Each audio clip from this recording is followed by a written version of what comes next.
طارف زلفها ونامت بسدي، قمر غبشا طفى وملقى الحزن عندي، مناهت والندوب برقبة المشتول واسمه ولا تنحني ولا عرفت حدي، عطش وعيون عمر استسلاها القيض، لا ساجل يمرني ولا جدم يبدي، قلت قطرة على قطرة وليل يعقب ليل، ويدوخ الندى ويلتم بلا الوردي أثارش ما ألم من وشال الصيف، حد ما وصل حلقي ولنا متبدي، جبتهن بالتدرج هاي تدفع هاي، ومسايس عمر يا هادية تهدي، المديهن سنة وتفلت سنة من الخيط، طشة وما نفحت بالبس وشدي، شماتة ولي الغربة وكلمة اليا حيف، يلتمن دمع ويطيحن بخدي، وواحد قلت تشوى افتر عليه البين خلى المال بيها، ولملم اللي عندي جنب بيتك يا روح ايش قد صبر عندي.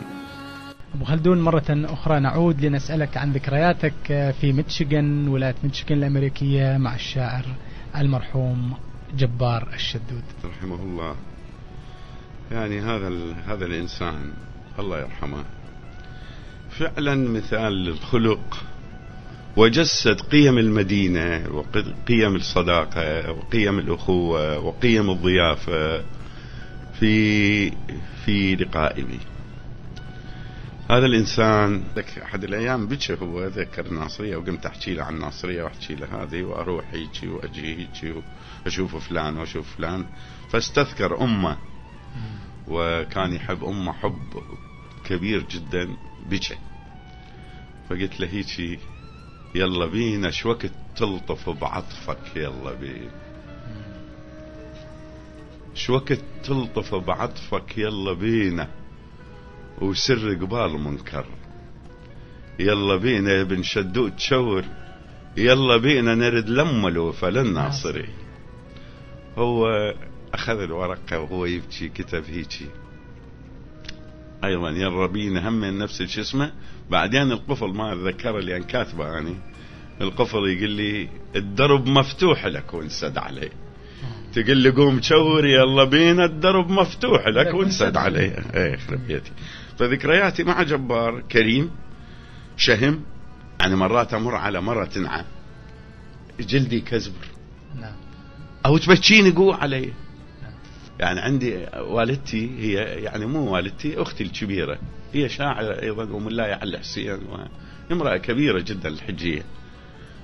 مرات من اختلف وياها بشيء اقرب كاروك عندها تروح تلزم من نعت لولت انتهت تفلشني، اروح اقبل ايدها واقبل رجلها حتى تسكت تدمرنا تماما انا واخوتي تأذينا تماما، تقتلنا. يعني عندها قابلية في فتسبك عجيب. يمكن انتم عاطفيين اكثر من اللازم ابو خلدون. لا تصور انا بالسجن وهي قاعدة بباب السجن، واجاني الشرطي السجان قال لي رحمل روح والدك، رحمل اهلك، اكتب لها ورقه خل تروح.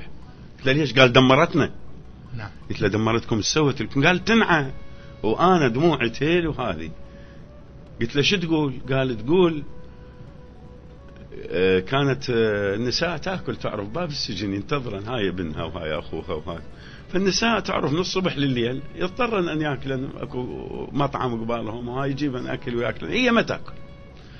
فيقول أنا انتبهت لها بس تنعى وتبكي، فانتبهت لها قلت لها أمي أنت شو ما تاكلين؟ قاف ما عندك أجيب لك أكل؟ يقول ردت علي تقول آكل حمس واشرب نهيمة على الحابسين أبلع تهيمة. الله. أو عدها أيضا بيت آخر كتبت لي بورقة ودتها تقول لو يلعب بالكون جولة لا تعترف وتقول ذولة، هم العبد وانتم المولى. فقدرة المرأة على السبك على هذا الشعر شو وقت ما أثر بيك، شو وقت ما حسيت جسمك يكزبر، شو وقت ما شفت أنت بتنساق له، هو هذا الشعر. على عنده هذه لما يخاطب بيها الصنم يقول له حسبالك طحت نرتاح حسبالك، نفس الصفقة من نصبه التمثال رده وصفقة ومن طاح تمثالك. هاي اللعب باللغة.